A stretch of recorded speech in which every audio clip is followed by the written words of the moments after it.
WeWeb is first and foremost a front-end builder. This means that you are able to build the visible part, the user interface that people will see when they visit your web app in a browser. So we'll look at design first.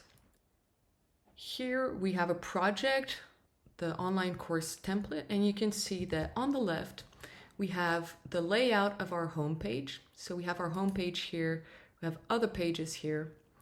Here on our home page, we have a navigation menu, a section, another section, and then a footer.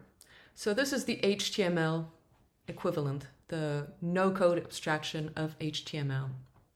Now, if we go on the page, if we select an item, we have access to CSS properties, so to style properties, the no-code abstraction of CSS. Here, for example, we could choose to change the text color, make it red.